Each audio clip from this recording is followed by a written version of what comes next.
Mes enfants, ne vous laissez égarer par personne. Celui qui fait ce qui est juste est lui-même juste, comme Jésus-Christ est juste. Celui qui continue à pécher appartient au diable, car le diable a péché dès le commencement. Le Fils de Dieu est apparu précisément pour détruire les œuvres du diable.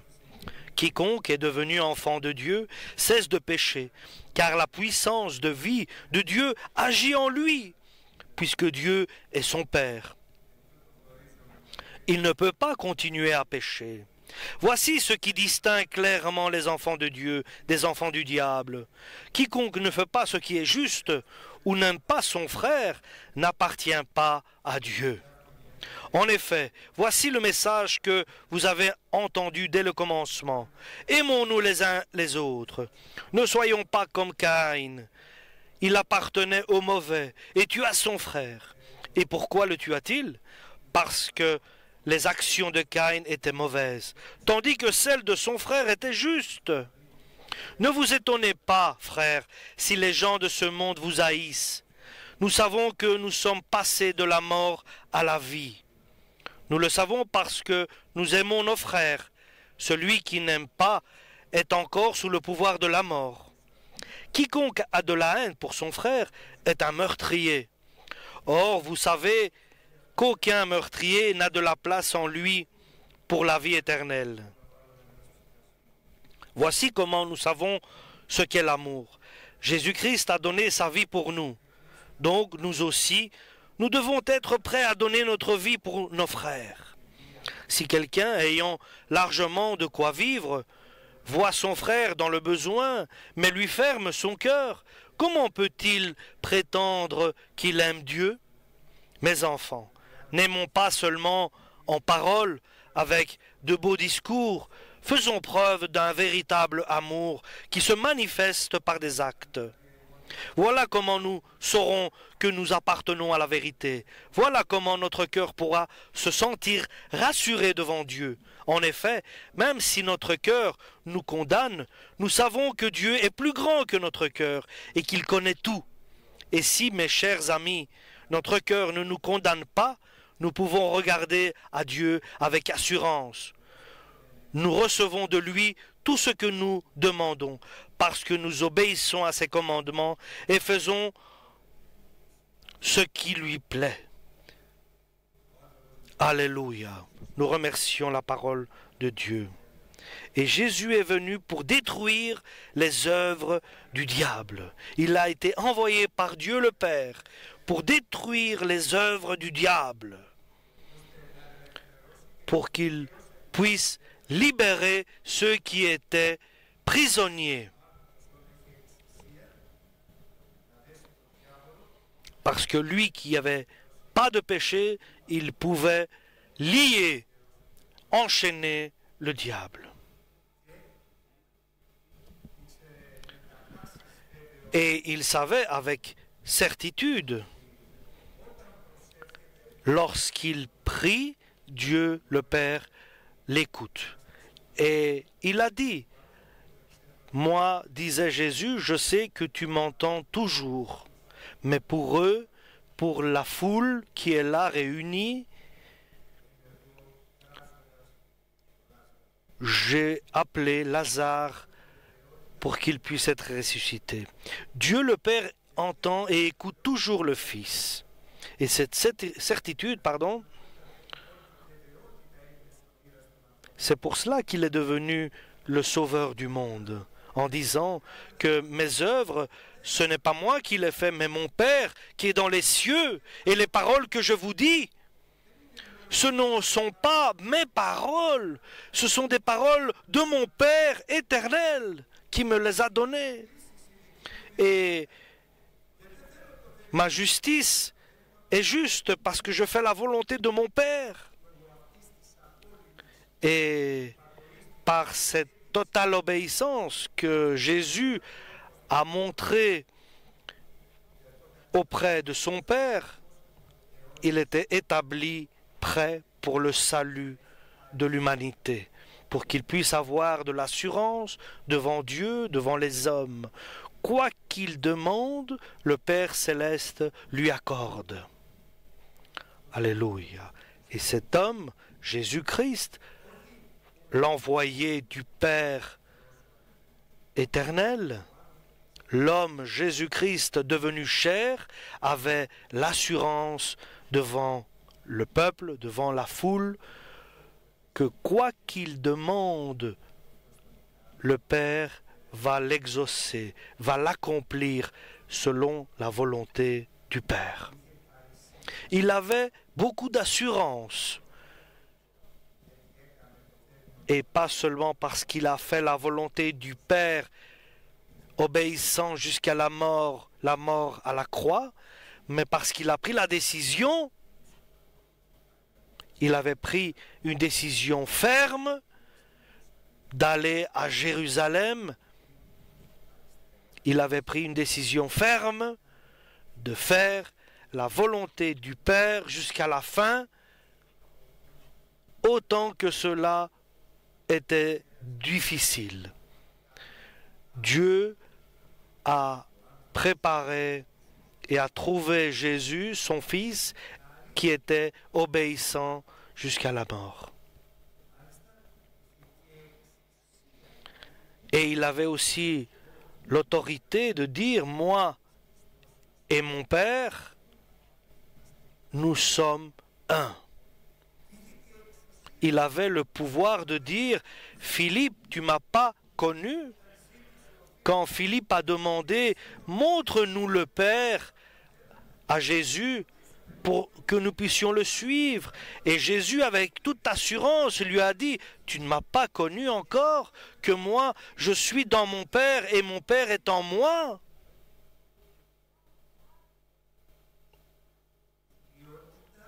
La perfection de l'homme, c'est unique selon il était seul qui n'était sans péché. Il n'a pas été trouvé de péché en lui. Rien n'a été trouvé d'illégal en lui et de transgression. Et cela, il avait encore plus l'autorité et l'assurance parce qu'il savait qu'il allait mourir et que le Père allait le ressusciter. Il a donné, il a livré sa personne en tout. Il a souffert, mais il n'a pas réagi. Il s'est livré totalement à celui qui le juge avec justice. Et c'est le Tout-Puissant, le Père, qui a envoyé son Fils pour libérer l'humanité. C'est ce que Dieu cherchait et il a pris son Fils pour l'envoyer, pour un salut éternel pour l'humanité. C'est lui que Dieu, le Père, a envoyé pour amener l'homme qui était pour la perdition, aller vers la vie éternelle avec Dieu. Alléluia. L'agneau qui enlève, qui ôte le péché du monde. Jean le Baptiste a confessé lorsqu'il a vu Jésus. Voici l'agneau de Dieu qui ôte le péché du monde. Alléluia.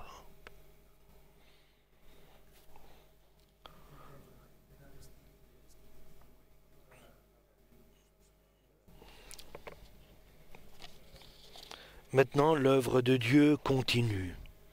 L'œuvre de Dieu continue, glorieux, éternel, avec beaucoup de salut pour ceux qui acceptent Dieu. Alléluia.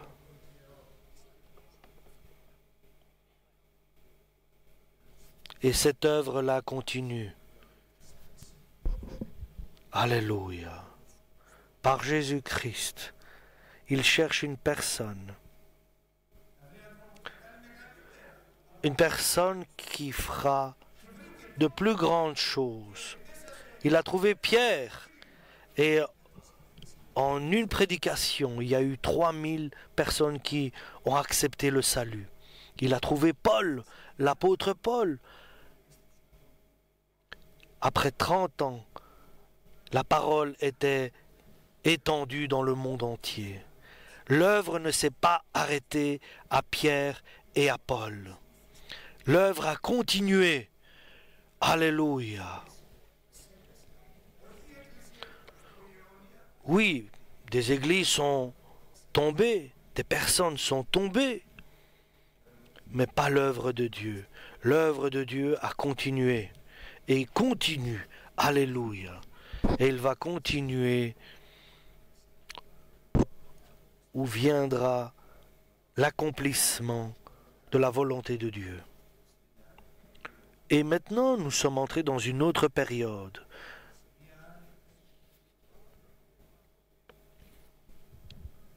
Une période de renaissance, une période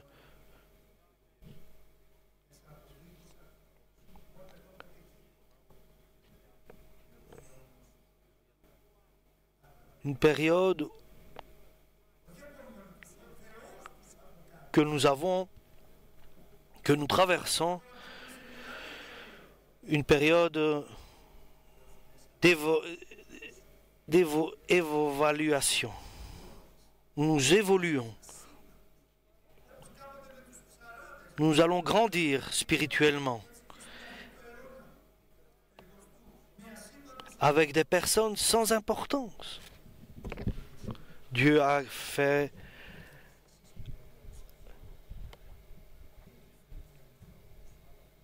son œuvre. Dieu a trouvé des personnes qui étaient prêtes à faire la volonté de Dieu. Et maintenant, nous entrons dans la période des derniers temps. Et Dieu cherche des hommes, cherche des personnes pour faire sa montagne sainte. Cette montagne sainte qui va s'élever au-dessus de toutes les montagnes. Et sur cette montagne, sur ce mont, il y aura une grande bénédiction. Et dans ce grand mont, sur cette grande montagne,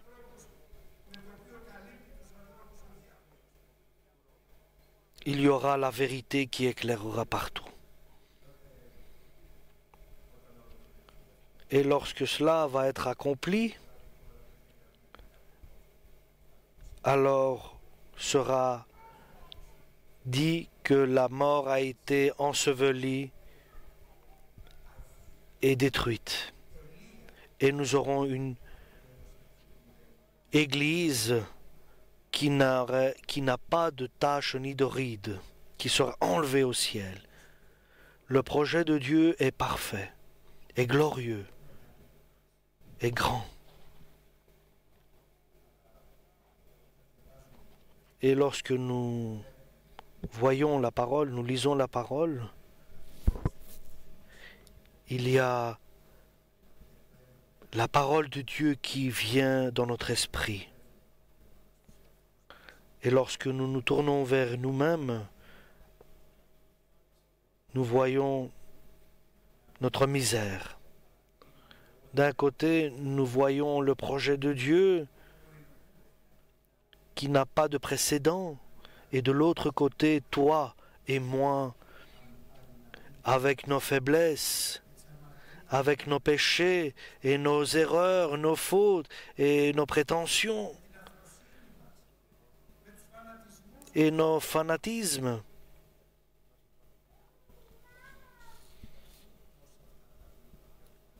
Comment cela va-t-il les unir? Comment Dieu va-t-il unir cela? C'est impossible pour les hommes, mais possible à Dieu le Tout-Puissant. Béni soit son nom. Et l'Écriture exprime et ne change pas, parce que la parole de Dieu est éternel. Tout va disparaître, mais la parole de Dieu va rester et s'accomplira pour l'éternité. Donc nous, dans nos faiblesses, dans notre misère, dans nos grognes, dans nos déceptions, dans nos manques de foi, dans nos incrédulités, dans nos souffrances, nous n'avons pas d'autre chemin que de nous tourner vers la parole, de nous pencher vers la parole de Dieu pour voir le chemin que nous devons suivre. Savoir ce que Dieu nous dit, que Dieu nous promet qu'il y a des hommes qui chercheront et ils recevront parce qu'ils mettront en pratique la parole de Dieu. Dieu l'a promis. Quoi que nous demandons, nous recevrons parce que nous mettons en pratique sa volonté et ses commandements et nous aimons nos frères. Il est écrit, c'est marqué, Dieu va le faire si nous le faisons. Et l'homme doit l'accomplir aussi de son côté. Et l'apôtre Jean, l'apôtre de l'amour, mes enfants, que personne ne vous trompe, celui qui pratique la justice de Dieu, comme Dieu est juste, et celui qui fait le péché, fait partie du diable. C'est pour cela que nous avons besoin de faire appel au nom de Jésus-Christ, qu'il change notre vie. Que Jésus vienne et qu'il renouvelle toutes choses dans notre vie. Et tout ce qui est ancien est passé et tout est renouvelé. Parce que celui qui est né de Dieu ne pêche plus parce qu'il a le sperme de Dieu. Parce qu'il est né de Dieu. Alléluia. Et il a un futur. Jusque-là, nous sommes bien, mais il y a une suite. Nous devons connaître qu'il y a les enfants de Dieu et les enfants du diable. Vous n'êtes pas en dehors, vous qui avez reçu la renaissance, qui êtes baptisés au Saint-Esprit, vous qui priez et qui avez des dons et qui avez des dont vous n'êtes pas en dehors de cette loi, de ce canon du Tout-Puissant. Celui qui ne fait pas, qui ne pratique pas la justice n'est pas de lui. Et celui qui n'aime pas son frère, et celui qui n'aime pas son frère n'est pas de Dieu. Mais j'ai une renaissance. Oui, tu as bien commencé. Et l'important maintenant, tu dois avancer, continuer, et continuer agréablement à Dieu. Tu dois plaire à Dieu dans tes manières, dans ton comportement. Celui qui met en pratique la justice et qui cherche la vérité est de Dieu. Il est agréable à Dieu. Alléluia. Sachant que si tu n'aimes pas ton frère, tu n'es pas de Dieu, mais tu es du diable. Et si tu ne mets pas en pratique la justice de Dieu, tu n'es pas de Dieu, mais du diable. Seigneur, aie pitié de nous. Aie pitié de ton peuple. Alléluia. Parce que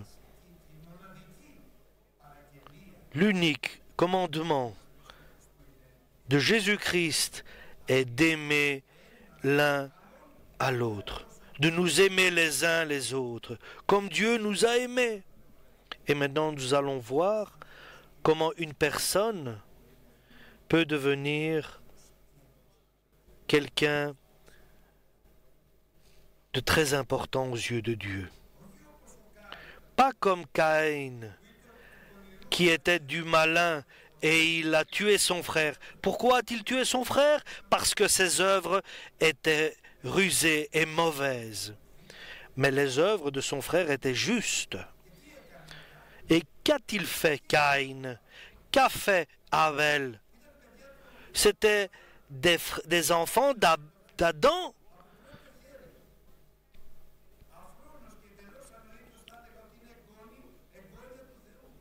Ils étaient des frères, les enfants d'Adam et d'Ève.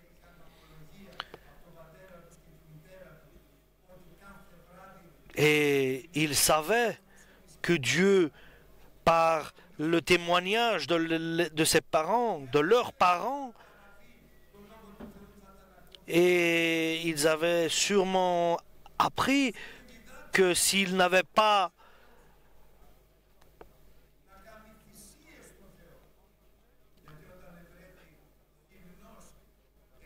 renié la parole de Dieu et contredit la parole de Dieu, et ils s'étaient égarés de la parole de Dieu, ils seraient restés toujours dans le paradis.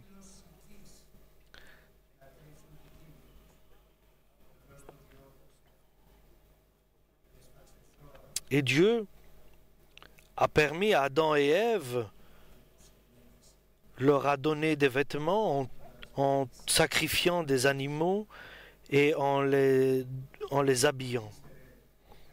Et Caïn et Abel savaient que Dieu prend plaisir au sacrifice. Il veut que l'homme s'approche de Dieu pour que Dieu s'approche de l'homme. Et Abel a offert de ses animaux les premiers-nés en faisant le bien devant Dieu. Et Dieu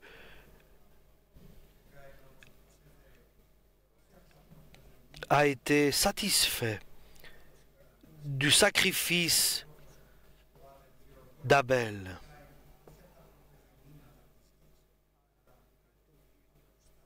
Mais Caïn a offert de tout ce qu'il avait, mais le moins bon pour l'offrande à Dieu, pour le sacrifice.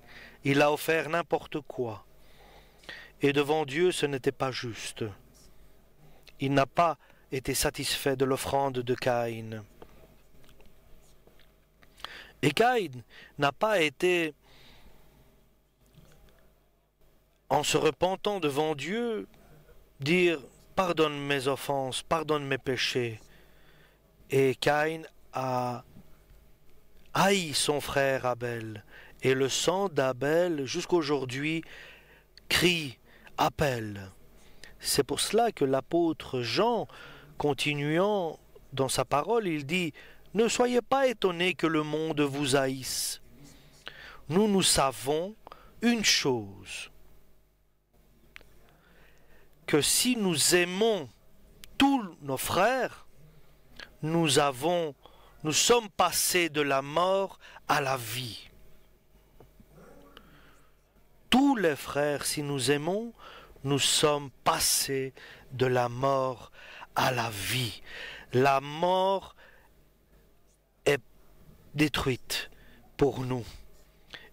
Et nous savons que l'amour envers les frères est la clé pour avancer vers la vie. Et c'est par là que nous commençons, par l'amour envers nos frères. Pourquoi? Celui qui n'aime pas son frère est dans la mort. Si tu veux partir de la mort, tu dois aimer ton frère. Et si tu n'aimes pas ton frère, tu iras de pire en pire. Tu arriveras même à le haïr. Et tu devras t'expliquer devant Dieu de ce que tu as fait. Si nous ne comprenons pas quand nous sommes dans la mort et quand nous sommes dans la vie, nous ne pouvons pas avancer vers la vie éternelle. Caïn n'a pas compris et il est arrivé à tuer son frère. Il est important de comprendre, de prendre conscience que d'aimer son frère, alors nous sommes partis de la mort. Quel frère? Celui qui est le plus difficile, celui qui s'est comporté injustement devant nous. Oui, ceux qui nous aiment, il est facile de les aimer.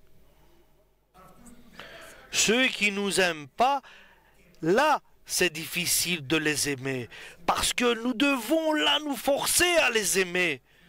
Parce que là, le moteur doit commencer à prendre marche. Parce que alors tu mettras la vitesse, mais la voiture n'avancera pas.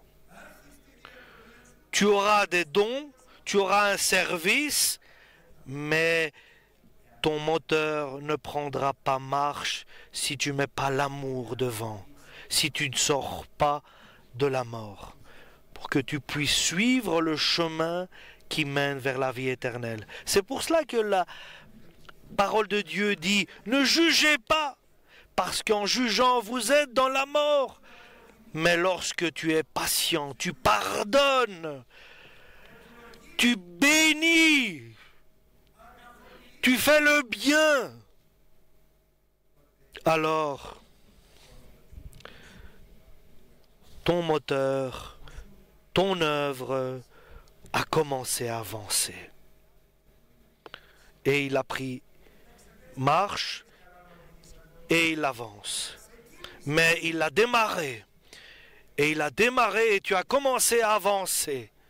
Alléluia. Qu'il ne soit pas barqué ou mis dans un parking, mais qu'il avance. Que tu sois sans résultat, mais tu sois quelqu'un qui travaille et qui a du résultat, des résultats. Et c'est de là que nous comprenons que lui, il a mis son âme pour nous.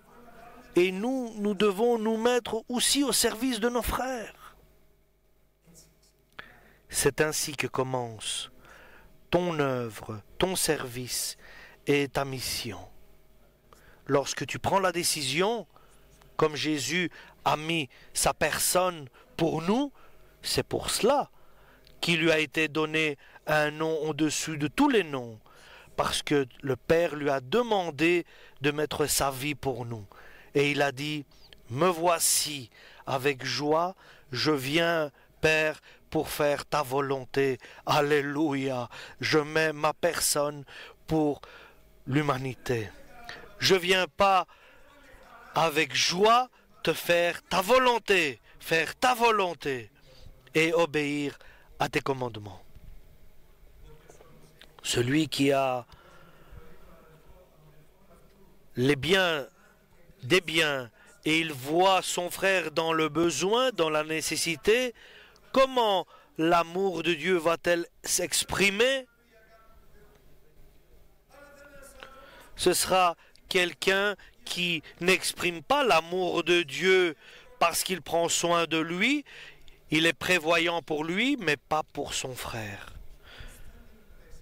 Comment cet amour peut-elle être en lui s'il n'est pas prévoyant pour son frère et s'il ne compatit pas avec la nécessité de son frère? Et nous allons voir ce que la parole nous dit.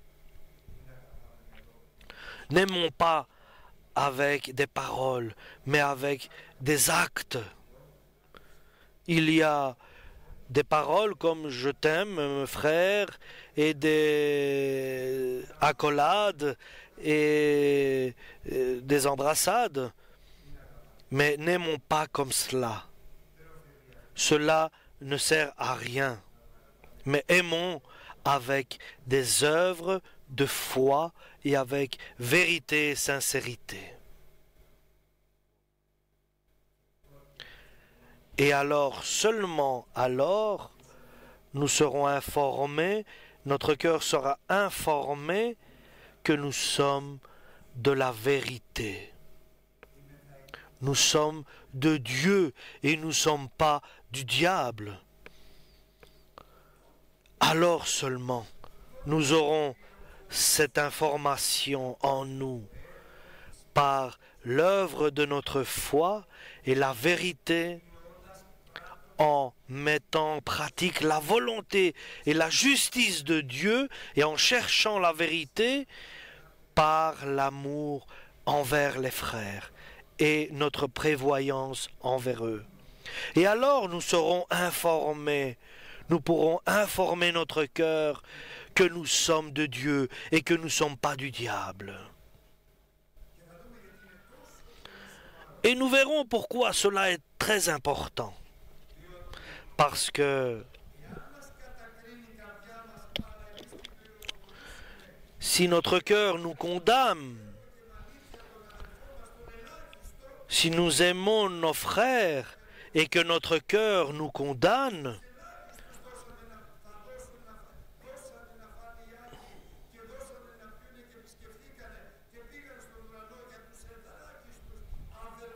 c'est pour ceux qui étaient les plus faibles, nos frères les plus petits.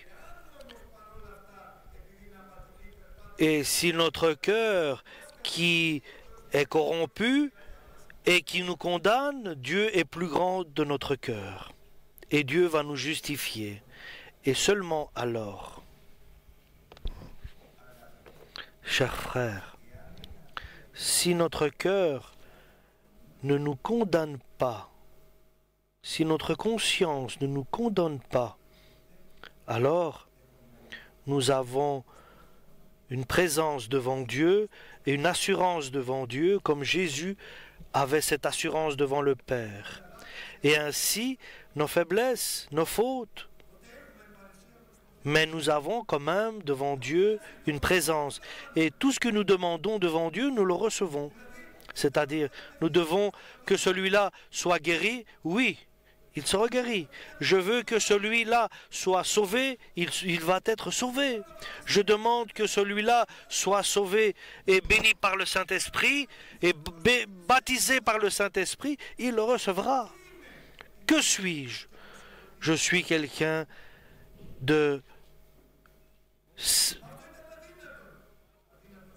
d'élu de la part de Dieu. Je suis quelqu'un qui est apprécié de Dieu. Et alors, tu seras toujours sous la protection de Dieu et ta prière sera toujours entendue et tu auras toujours devant Dieu une assurance de parler et de demander parce que mon cœur ne me condamne pas, ma conscience ne me condamne pas et tout ce que je demande, je le reçois. Et en rien ne me condamne mon cœur. Et puisque mon cœur ne me condamne pas, je peux demander à Dieu et recevoir. Et ainsi, nous mettons en pratique ses commandements et nous faisons sa volonté. Comment? Lorsque nous aimons les uns les autres, comme Dieu nous a aimés. Et nous commençons du début. Je me regarde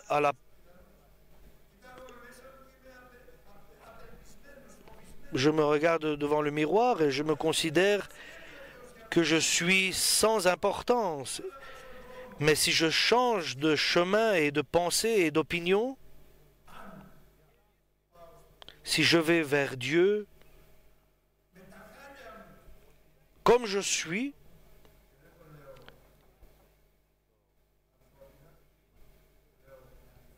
et je le dis sincèrement, parce que nous sommes responsables de beaucoup de fautes, nous le savons personnellement, je suis responsable de beaucoup de fautes.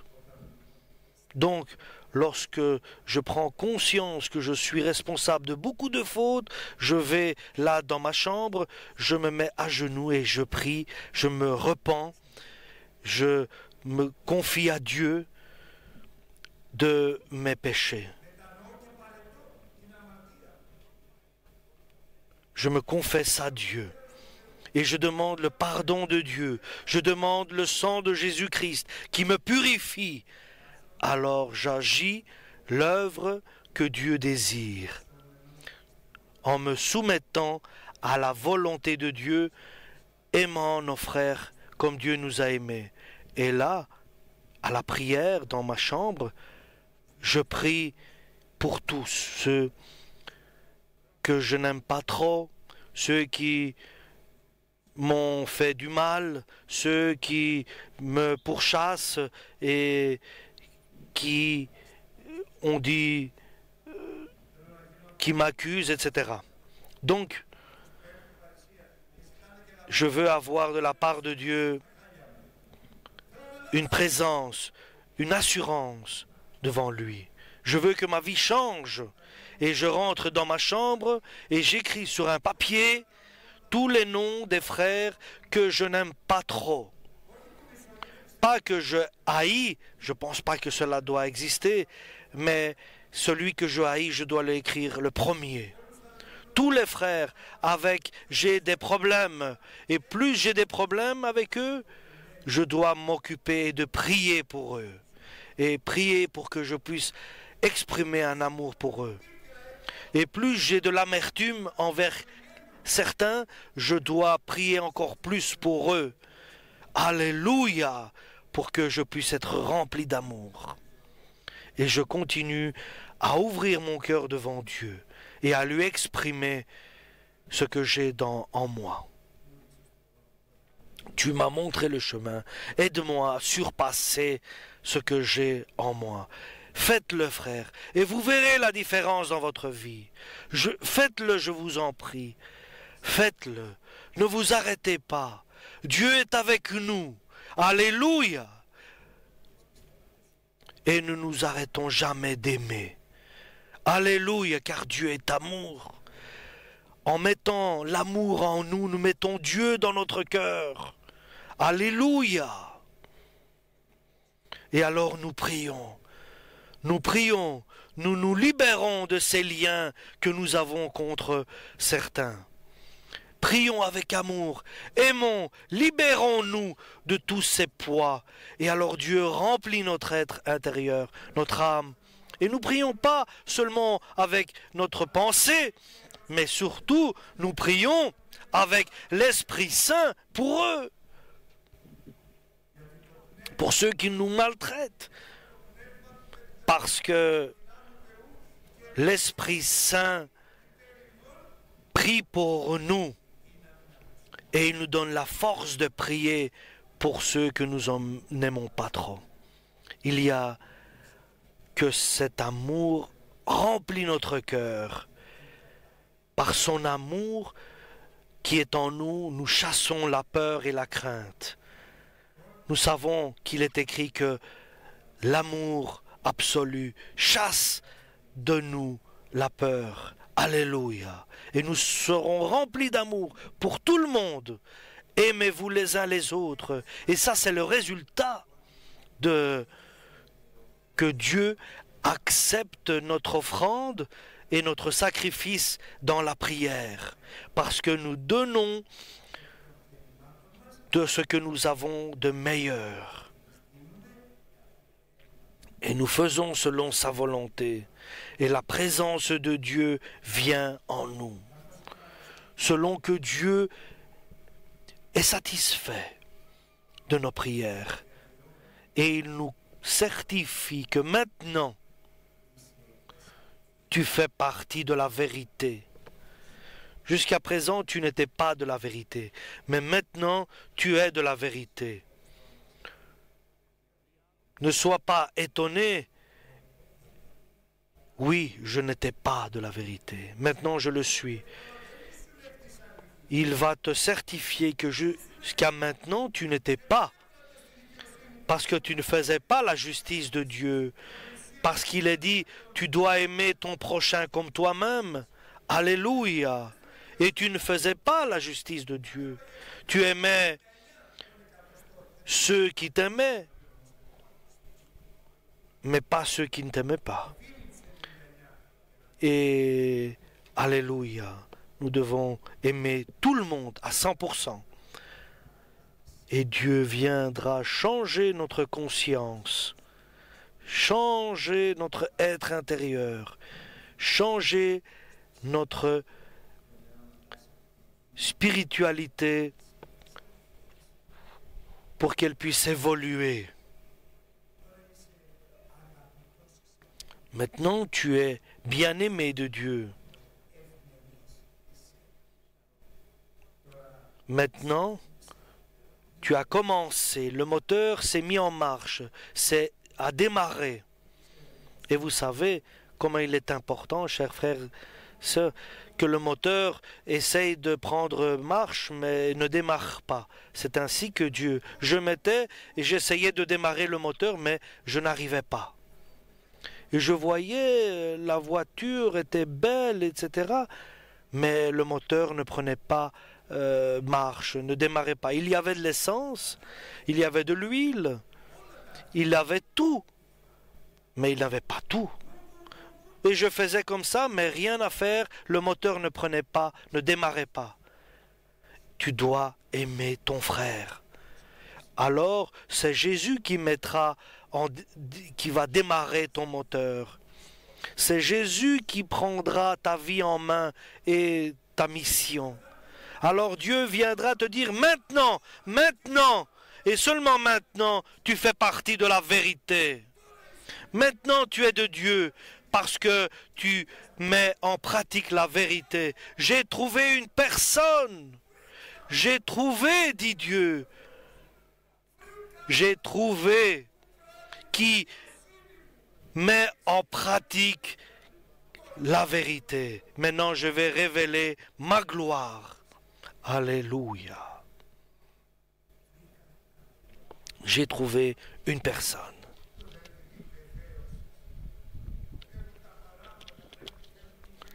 Nous savons que la peur s'en va lorsque l'amour de Dieu vient. Alléluia.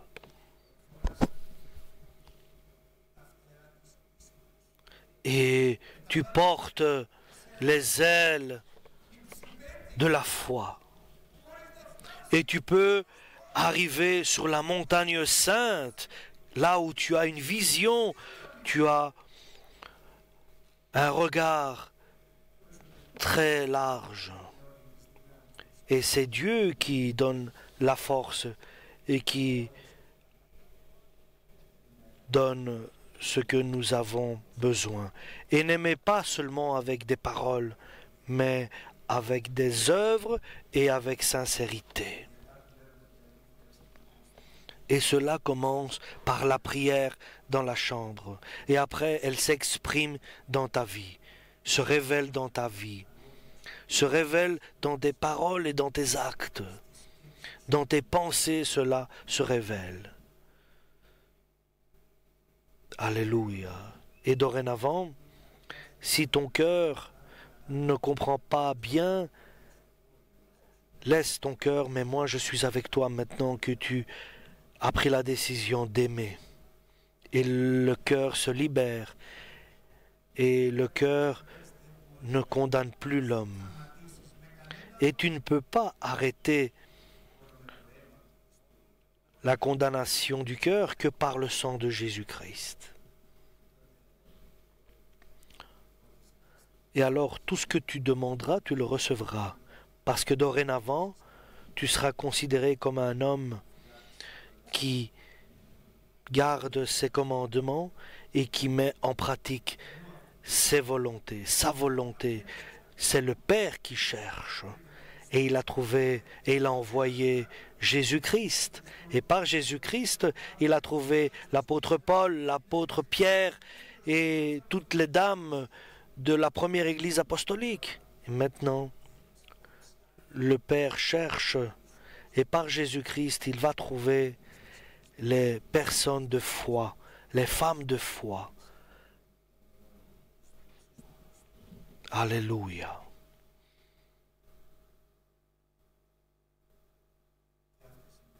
Et ça, ce sont les commandements que nous gardons. De croire au nom de son Fils Jésus-Christ. En ton nom, Jésus, nous faisons ceci ou cela.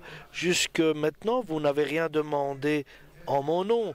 Demandez en mon nom et vous recevrez pour que votre joie soit parfaite.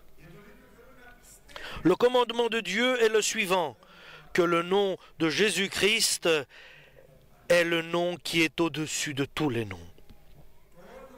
Le nom de Jésus-Christ est celui devant lequel tous les genoux vont s'incliner. Devant le nom de Jésus-Christ qui fait la grande différence dans l'humanité. Ta foi au nom de Jésus-Christ, le seul nom qui a été donné parmi les hommes et Dieu par lequel nous allons être sauvés.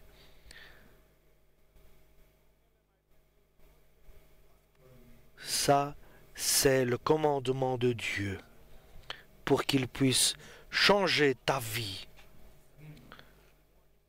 de quelqu'un qui pleure vers la joie. Et aimons les uns les autres, comme Jésus a donné son commandement. Voilà la perfection de l'homme.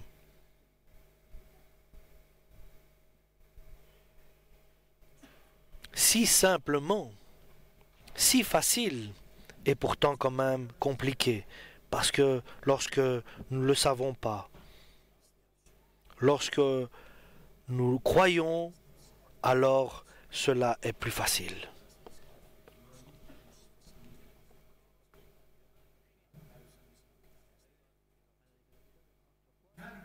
Voilà pourquoi Jésus-Christ a dit « Moi je suis le chemin, la vérité et la vie », parce qu'il a le nom au-dessus de tous les noms. Parce qu'il nous a donné sa parole, qui est la vérité. Il nous a donné sa vie, qui est l'amour du Père. Et celui qui met en pratique les commandements de Dieu, alors il y a un grand miracle qui s'opère. Il est en Dieu et Dieu est en lui. Tu m'as pas reconnu, Philippe, que mon Père est en moi et que moi je suis dans mon Père et que les œuvres qui sont accomplies par moi, c'est mon Père qui les accomplit. Tu n'as pas reconnu, Philippe, que Jésus-Christ, le Père était toujours à l'écoute de Jésus et que le Père était en Jésus et Jésus était en Dieu. Voilà, vous ferez plus que ce que moi j'ai fait, parce qu'à toi, misérable, qui est sans valeur, le Tout-Puissant viendra et demeurera en toi, et toi, tu seras dans le Tout-Puissant, et toi et le Père, vous serez un par Jésus-Christ.